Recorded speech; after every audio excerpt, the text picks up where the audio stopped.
ওয়ারি যদি মার খায় তাহলে বুঝতে হবে আমার মায়ার নবীর উপরে আঘাতটা পড়ছে। কেমন আঘাতে জানেননি বাবা? মায়ার নবী যখন ইন্তিকাল করলেন, ইন্তিকাল করার পরে একটা উট ছিল, একটা কালো উট আসওয়া।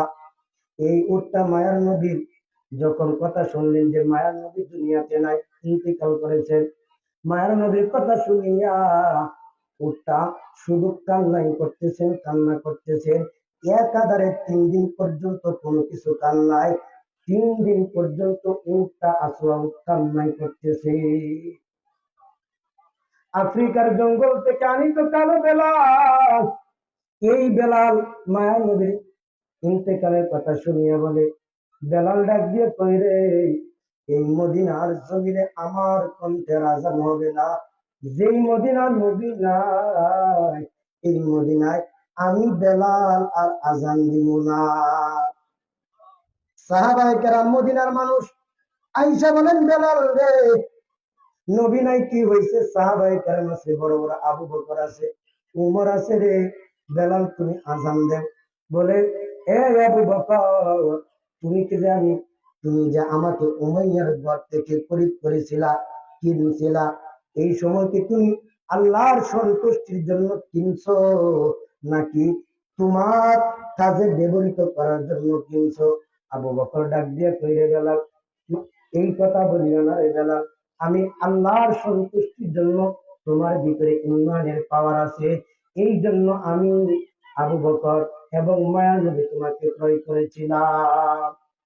ডাক দিয়ে কয়, আবু বকর যদি তাই হয় তাহলে তুমি আমার আজান দেওয়ার কথা বলবে না, কারণ আজান দিলে মায়ার নবী মদিনার মসজিদে নববীতে আসবে না, এই মদিনায় আমি বেলালের কণ্ঠে আর আজান হবে না। এইবার বেলাল কান্না করতে করতে মদিনার জমিন থেকে চলে গেলেন সিরিয়ায়, যেহেতু মদিনায় আমি মদিনায় থাকবো না। মদিনায় চলে যাওয়ার পরে সিরিয়ায় চলে গেলেন। সিরিয়ায় যাওয়ার পরে সিরিয়ায় গিয়া বেলাল কান্না করে, বেলাল কান্না করতেছেন মাথা টেকায়া টেকায়া, আমি জানি প্রেমে পাগল সে তো মদিনা, প্রেমালয়ে পুরে মরি, প্রেমালয়ে পুরে মরি, ওহে রব্বানা, আমি জানি প্রেমে পাগল সে তো মদিনা। হযরতে বেলাল হাবশী কান্না করতেছেন, সিরিয়ায় গিয়া কান্না করে। মায়ার নবী সাল্লাল্লাহু আলাইহি ওয়াসাল্লাম সিরিয়ায় গেলেন। সিরিয়ায় গিয়া ডাক দিয়ে করে, বেলাল তুমি আমার উপরে কোন জুলুম শুরু করলে রে বেলাল?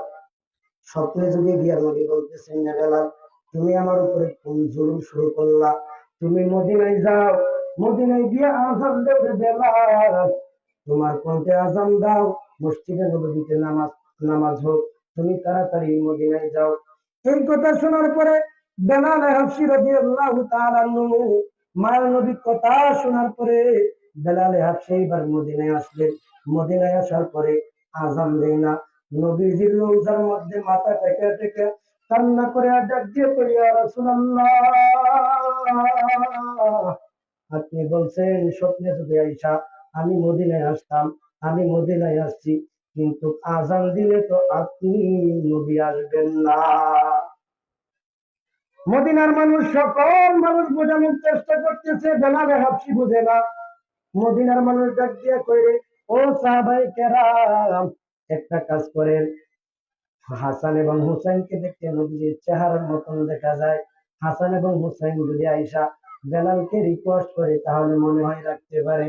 এই কথা শোনার পরে বাজান হাসান এবং হুসাইন দৌড়ায় আসলে আইসা বেলালের গলার মধ্যে জড়াইয়া ধরলেন, জড়াইয়া বলতেছেন, ও নানাজির মুয়াজ্জিন, তুমি মদিনার মসজিদে আযান দাও, আমরা দুই ভাই এবং হাসান এবং হুসাইনকে তোমার বেলালের কণ্ঠে আযান শোনা। এই কথা শোনার পরে বেলাল হচ্ছে আফ্রিকার জঙ্গল থেকে আনিত কালো বেলাল। হাসান এবং হুসাইনের চেহারার দিকে তাকায় দেখে হাসান এবং হুসাইনের চেহারা নবীজির চেহারার মতন। ডাক দিয়ে করে হাসান, এরে হুসাইন, তোমাদের বিকাশের কারণে আমি বেলাল টিকতে পারলাম না। এইবার বেলাল হচ্ছে রাদিয়াল্লাহু তাআলা আনহু একটা উঁচু পাহাড়ের মধ্যে দাঁড়াইলেন, দাঁড়ায় আজান দিলেন। আজান দেওয়ার সঙ্গে সঙ্গে মদিনার মানুষ দৌড়ায় আসতে লাগলেন। বেলাল চলে আসছে সিরিয়া থেকে। বেলালের কণ্ঠে আজান শুনছি। এইবার ঘরে বসা থাকা যাবে না, ঘরে ঘরে নামাজ পড়া যাবে না। বেলালের কণ্ঠে আওয়াজ শুনছি, এইবার আমরা মসজিদে নববীতে গিয়া নামাজ পড়া। বাগানদের যেই কথাটা বলতেছিলাম, মায়ার নবী সাল্লাল্লাহু আলাইহি ওয়াসাল্লামের জন্য ইয়ামানের বাদশা তুবাই আউয়াল হিমিয়ারি একটা ঘর বানায় গেলেন, মনে আছে? এই ঘরটা বানায় গেলেন। বানানোর পরে নবীজি যখন হিজরত করলেন, হিজরত করার পরে সর্বপ্রথম কুবা নগরীতে হিজরত করলেন। কারণ ওইখানে হিজরত করলেন নবীজির বাবা আব্দুল্লাহ, তার নানার বাড়ি কুবা। এই জন্য কিছু আত্মীয় স্বজন কুবাতে আছে। এই জন্য মায়া নবী সাল্লাল্লাহু আলাইহি ওয়াসাল্লাম কুবা নগরীতে প্রবেশ করলেন। এইখান থেকে এইবার মদিনার মানুষ আগমন জানাইয়া মায়ার নবী সাল্লাল্লাহু আলাইহি ওয়াসাল্লামকে এইবার মক্কা নগরী মদিনা নগরীতে প্রবেশ করানোর জন্য সকলে শুভাগমন দেওয়ার জন্য আসলেন। এইবার একজন মানুষ তো আসলো না, তাকে সবাই রিকোয়েস্ট করলো, তুমি কেন যাও না? নবীজিকে আগমন দেওয়ার জন্য আমরা সকলে যাইতেছি, তুমি কেন যাও না? তখন ওই ব্যক্তি বলতেছেন, ওই ব্যক্তি কেউ না, ওই ব্যক্তির নাম হলো আবু আইয়ুব আনসারী। আবু আইয়ুব আনসারী বলতেছেন, আমি নবীকে আগমন জানানোর জন্য আমি কুবা নগরীতে যাব না।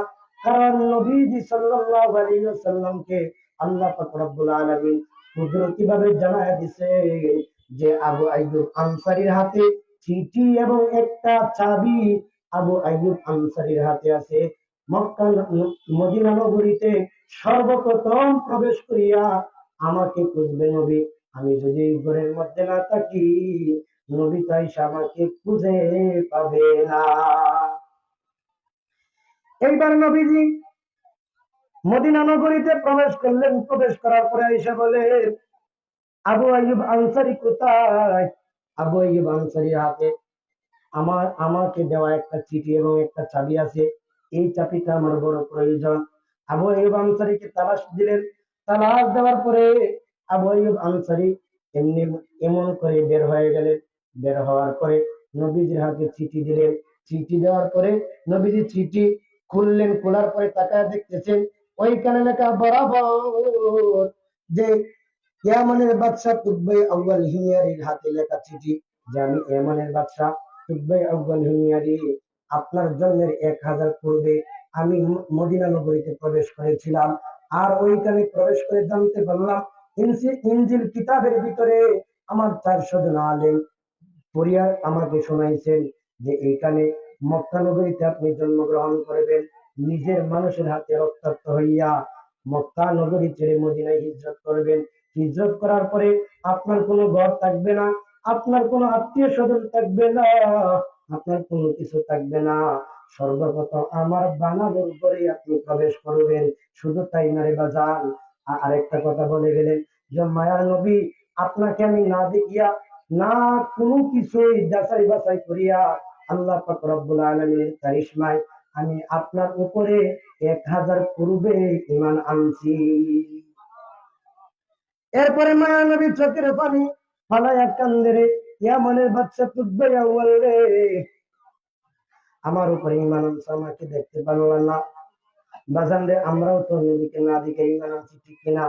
বাজান রে, নবীকে না দেখে ঈমান আনছি, নবীর উপরে ঈমান আনছি রে বাজান। শুধু তাই না, নবীজির ওয়ারিসদের উপর নবীকে নিয়ে যদি কোনো ব্যক্তি কটূক্তি করে, তাহলে আমাদের ভিতরে যাদের ভিতরে ঈমানি জজবা আছে, ঈমানি পাওয়ার আছে রে বাজান, ঈমানি পাওয়ার থাকলে নবীকে নিয়ে কটূক্তি করলে, আল্লাহকে নিয়ে কটূক্তি করলে, চাই এটা আফগানিস্তান হোক, পাকিস্তান হোক, ইন্ডিয়া হোক, ভারত হোক, যেইখানে হোক রে বাজার, আমরা হয়তো গিয়া এইখান থেকে যুদ্ধ করা আমাদের পক্ষে সম্ভব না, কিন্তু গোপনে মুসলমানের, দুর্বল মুসলমানদের একটা তো ক্ষমতা আল্লাহ তাআলা দিয়ে দিয়েছেন, গোপনে জায়নামাজে বসে আল্লাহর কাছে দোয়া করবো, গো আল্লাহ, আমরা পাকিস্তানে যাইতে পারলাম না, ইয়ামনে যাইতে পারলাম না, মক্কায় যাইতে পারলাম না, ইন্ডিয়ায় যাইতে পারলাম না, আল্লাহ গো, আমার ঘরের ক্ষুদ্র একটা বাঙ্গা ঘরের মধ্যে বসিয়া আমি তোমার দরবারে আরজ করতেছি, গো আল্লাহ, আমার নবীকে নিয়ে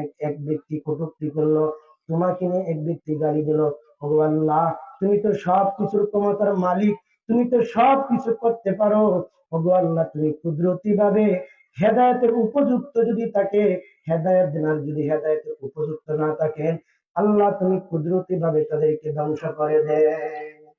ঠিক আছে তো ইনশাল্লাহ? এই কথাটা বলতে পারবো নি? ইনশাল্লাহ। আল্লাহ পাক রব্বুল আলামিন আমাদের সকলকে এই কথাগুলোর উপরে আমল করার তৌফিক দান করুক, আমিন।